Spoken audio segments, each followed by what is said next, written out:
Chapter चल रहा है द्विघात समीकरण। क्या चल रहा है? द्विघात समीकरण का जो फॉर्म होता है वो कुछ इस प्रकार का होता है। अगर कोई भी चीज ax² + bx + c = 0 के रूप में दिखे तो इसको कहते हैं द्विघात समीकरण। पहले हम लोग देखें कि द्विघात समीकरण को कैसे लाया जा सकता है ना, समझने की कोशिश किए कि उसका फॉर्म कैसे बनता है ना, किस तरह से वो आता है। और हम लोग जब इस तरह से आ जाएगा तो उसको कहेंगे द्विघात समीकरण। अब द्विघात समीकरण जो आएगा उसका मूल ज्ञात करना पड़ता है। क्या ज्ञात करना पड़ता है? मूल का मतलब होता है कि इसका आंसर कितना आएगा, ठीक है ना, यानी x का मान कितना निकलेगा। x का जो मान निकलेगा वही इसका क्या होगा? मूल होगा। तो मूल को ज्ञात करने के लिए यानी इसके मान को ज्ञात करने के लिए 3 तरह के मेथड का उपयोग किया जाता है। एक विधि को बोलते हैं क्या चीज? गुणनखंड विधि, जो कि आप लोग 9th क्लास में ही सीख चुके हैं, गुणनखंड विधि, ठीक है। दूसरा विधि जो है उस विधि को बोलेंगे द्विघाती सूत्र। क्या बोलेंगे? द्विघाती सूत्र। इसमें एक सूत्र का प्रयोग किया जाता है जिसके माध्यम से x का मान निकलता है। उसके बाद जो है एक और विधि है जिसका नाम है वज्र गुणन विधि, सॉरी वज्र गुणन नहीं, पूर्ण वर्ग विधि। क्या नाम है? पूर्ण वर्ग विधि। इस 3 तरह के विधियों का उपयोग करके क्या ज्ञात किया जाएगा? बोलिए, क्या ज्ञात किया जाएगा? मूल का ज्ञात करने का मतलब क्या है? मान ज्ञात करना। किस चीज का मान? जो यहाँ x दिख रहा है, ये x, इस x का मान को ज्ञात करना पड़ता है, उसी को बोलते हैं मूल ज्ञात करना, ठीक है ना। समझ गए कि नहीं समझ गए? अब मान लीजिए कि हम आपको एक क्वेश्चन बताने वाले हैं, समझाने वाले हैं। देखिए एक क्वेश्चन बोलिए तो पहला क्वेश्चन क्या दिया हुआ है? हाँ, x² - 3x - 10 = 0, ठीक है जी, ये सवाल है। अब हम लोग पहले देखते हैं गुणनखंड विधि से इसको कैसे हल करेंगे, ठीक है ना, और उसमें से x का मान कैसे निकालेंगे। ध्यान से देखिएगा, समझने की कोशिश कीजिएगा। इसको ज्ञात करने के लिए सबसे पहला काम किया जाएगा, ये गुणनखंड विधि बताने वाले हैं, ठीक है ना। इस सबसे पहला काम गुणनखंड विधि में क्या करते हैं? फर्स्ट और लास्ट को गुना कर देते हैं। फर्स्ट और लास्ट को क्या कर देते हैं? फर्स्ट में यहाँ पर अंक कितना छुपा हुआ है? 1, तो यहाँ 1 लिखेंगे। लास्ट में कितना अंक है? 10, तो ये 10 भी लिखेंगे, है ना। माइनस में 10 है, -10 लिख देते हैं, तो 10 का इसका पूरा गुना करने के बाद वही है। दूसरा बात ये करते हैं, पहला तो काम ये करेंगे, दूसरा काम ये करेंगे कि यहाँ जो बीच में अंक छुपा हुआ रहता है ना, छुपा हुआ नहीं रहता है, मतलब जो बीच में अंक रहता है, इस बीच वाले अंक को क्या करते हैं? लिख देते हैं, ठीक है। माइनस में 3x, बीच में ये लिखा हुआ है ना, माइनस में 3x। अब क्या करेंगे?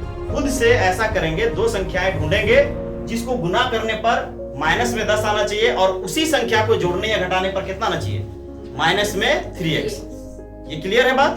2 संख्याओं को गुना करने पर माइनस में 10 आना चाहिए और वही 2 संख्या को जोड़ने या घटाने पर कितना आना चाहिए? क्या लगता है आपको वो कौन सा संख्या होगा? 2 × 5 = 10, वेरी गुड, या 5 × 10 कह सकते हैं ना। तो देखिए 2 × 5 = 10, 2 × 5 = 10 से हो गया, 10 आ गया, है ना। और 5 लाना है, तो 2 और 5 में क्या करेंगे? घटाएंगे, किसको माइनस में लेंगे और किसको प्लस में आएंगे? तो ये होगा 5 को माइनस में लेंगे और 2 को प्लस में। चूंकि ये x के रूप में है तो इसको x के रूप में लिखेंगे। बात समझ गए? कोई दिक्कत इसमें? वेरी गुड, कोई दिक्कत नहीं है जी। तो पता चला कि 2 और 5 ऐसी संख्याएं हैं जिसको अगर आपस में गुना कर दिया जाए तो हमें 10 प्राप्त होता है और उसी संख्या को गुना जोड़ा या घटाया जाए तो उससे हमें क्या होता है? माइनस में 3x भी प्राप्त हो जाता है।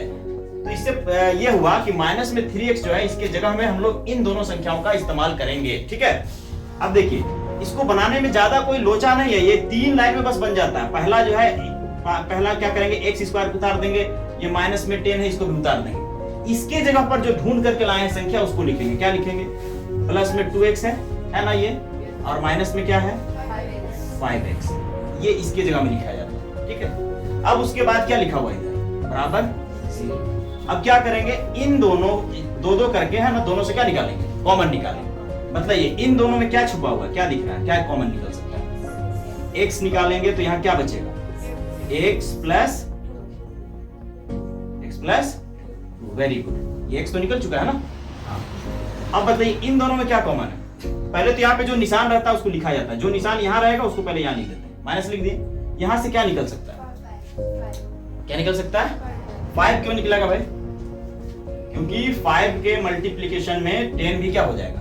आ जाएगा। 5 का पहाड़ा पढ़ा जाए तो 10 क्या हो सकता है? आ सकता है, तो 5 को निकालेंगे। अब यहाँ देखिए ये क्या है, यहाँ पर क्या बच गया है? x, और ये वाला निशान इस निशान से क्या हो जाता है, गुना हो जाता है, तो माइनस माइनस प्लस। 5 को 2 बार पढ़ेंगे पहाड़ा, 5 दूनी 10 बराबर। कोई दिक्कत इसमें? हाँ, अब आप आगे सही कर रहे हैं या नहीं कर रहे हैं उसका बिल्कुल अच्छा सा पहचान क्या है कि ये दोनों आपस में क्या आता है, बराबर, x+2 और x+, तो इन दोनों में से क्या करेंगे, एक को लिख देंगे x+2, है ना, ये एक को लिखेंगे और जो बच गया है क्या बचा हुआ, x और -5, x - 5 इज इक्वल टू, दिक्कत इसमें? अब जो है इसका मूल को ज्ञात करने के लिए ये यहां से और यहां से दोनों से, है ना, एक बार क्या करेंगे, x+2 बराबर क्या लिखेंगे, 0, तो x का मान क्या आ जाएगा बताइए, माइनस में, वेरी गुड। उसी तरह से x - 5 लेंगे बराबर क्या करेंगे, 0, तो x का मान इसमें कितना आ जाएगा बताइए, 5 आ जाएगा, है ना। तो अतः इसके दो मूल, अतः इसके दो मूल कौन कौन से हैं, -2 तथा 5 हैं। बस हो गया आंसर, इतना आसान है। कोई दिक्कत, समझ में आया सबको?